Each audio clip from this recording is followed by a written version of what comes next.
डरते वो हैं जो अपने परिवार और अपने छवि के लिए मरते हैं।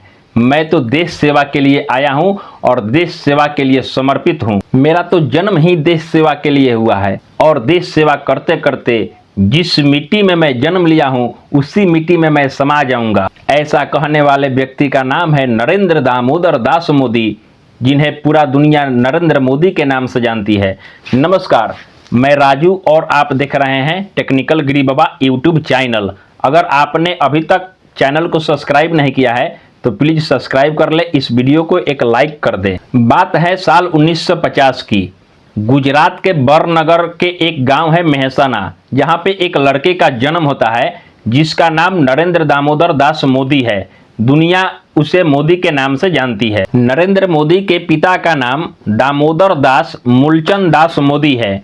इनके माता का नाम हीराबेन दामोदर दास मोदी है। इनके पत्नी का नाम यशोदाबेन है। जन्म से ही शांत और सात्विक स्वभाव, देश और धर्म की बातें करने वाला। प्रारंभिक पढ़ाई होने के बाद 8 साल के उम्र में ही आरएसएस के संगत में आ गए। आरएसएस से बहुत प्रभावित हुए। आरएसएस मतलब राष्ट्रीय स्वयंसेवक संघ। 8 साल का वह लड़का आरएसएस से इतना प्रभावित हुआ कि आरएसएस का प्रचारक बन गया। 1960 में गुजरात के बरनगर रेलवे स्टेशन पर उन्होंने चाय बेचा। चाय बेचने के साथ साथ पढ़ाई भी कर रहे थे। 1967 में उच्च माध्यमिक शिक्षा की पढ़ाई पूरी करने के बाद घर की पारिवारिक कलेश के कारण से उन्होंने घर छोड़ दिया।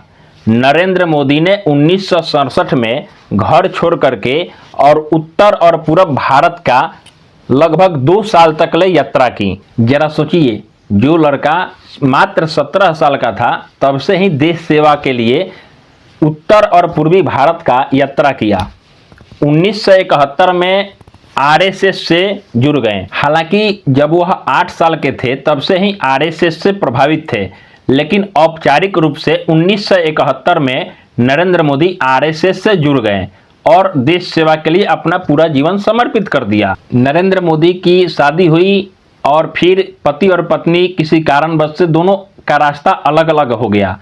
साल 1975 में आरएसएस ने नरेंद्र मोदी को गुजरात लोक संघ का महासचिव नियुक्त किया। साल 1975 के इमरजेंसी में सरकार विरोधी एक पंपलेट के कारण से नरेंद्र मोदी को अंडरग्राउंड भी होना पड़ा, नहीं तो उनका गिरफ्तारी भी हो सकती थी। 1978 में आरएसएस संभाग के प्रमुख प्रचारक नरेंद्र मोदी को बना दिया गया और वह दिल्ली आरएसएस के लिए भी काम करने लगे और वह आरएसएस के जहां तहां कार्यक्रम में बढ़ चढ़ करके हिस्सा लेने लगे।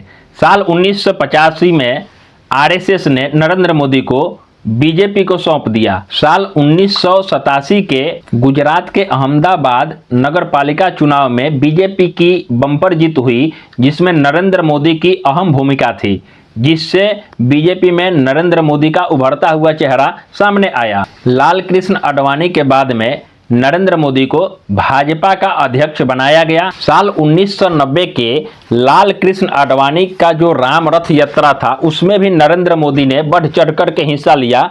उसके बाद 1991 में मुरली मनोहर जोशी की एकता यात्रा में भी नरेंद्र मोदी ने बढ़ चढ़ करके हिस्सा लिया और उस कार्यक्रम को आयोजित भी किया था। नरेंद्र मोदी के कठिन परिश्रम को देखते हुए साल 1995-96 में वह भाजपा के राष्ट्रीय महासचिव बनाए गए। साल 2001 में केशुभाई पटेल के बाद में नरेंद्र मोदी को गुजरात का मुख्यमंत्री बना दिया गया। 2001 से लेकर के 2012 तक नरेंद्र मोदी गुजरात के मुख्यमंत्री बने रहे।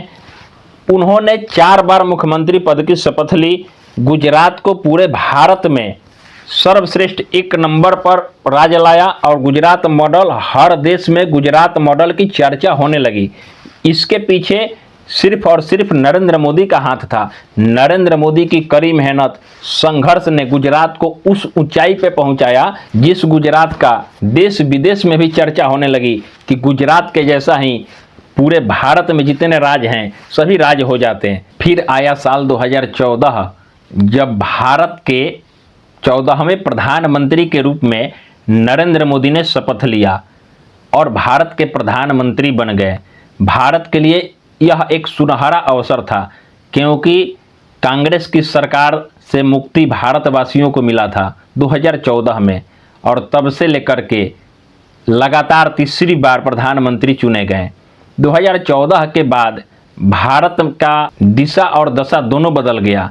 14 के पहले का भारत और 14 के बाद का भारत साफ साफ दिखाई देने लगा। डिजिटल इंडिया हो गया, भारत में नोटबंदी हुआ, आतंकवाद से मुक्ति मिला, भ्रष्टाचार से मुक्ति मिला। ये सभी कार्य नरेंद्र मोदी ने किया। इतना बड़ा कोरोना काल जब 2019-20 में आया, उससे भी भारत के लोगों को नरेंद्र मोदी की सरकार ने ऊपर निकाला।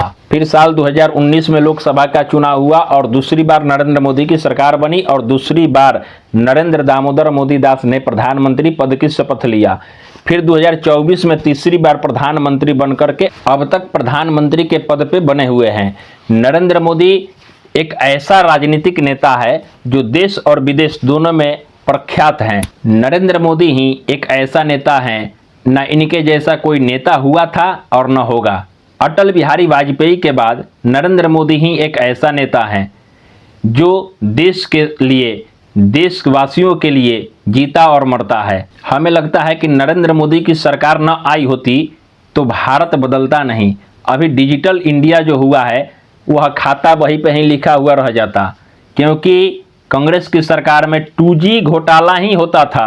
5G की बात कौन करे, 4G की बात कौन करे। वहाँ तो 2G में ही लोग अझुराए हुए थे, कोयला खा जाते थे। लेकिन सरकार बदली और नरेंद्र मोदी की सरकार जब आई तो भारत की दशा और दिशा दोनों सच में बदल गई। जो बीजेपी कभी 2 सीट पर ही सिमट करके रह गई थी, वही बीजेपी पहली बार 2014 में अपने दम पे सरकार बनाई, जिसका श्रेय यशस्वी प्रधानमंत्री नरेंद्र मोदी को जाता है। उन्हीं का देन था जो 2014 में पहली बार बीजेपी की जीत हुई। एनडीए की सरकार तो बनी ही थी, लेकिन बीजेपी भी अपने दम पे बहुमत जुटाने में कामयाब थी। तो ये रहे हमारे देश के प्रधानमंत्री। इनके जीवन का संक्षिप्त परिचय आप सभी ने सुना। यह कैसा लगा कमेंट करके जरूर बताइए। चलिए मिलेंगे एक नई वीडियो के साथ, तब तक के लिए आप सभी का वीडियो देखने के लिए बहुत बहुत धन्यवाद।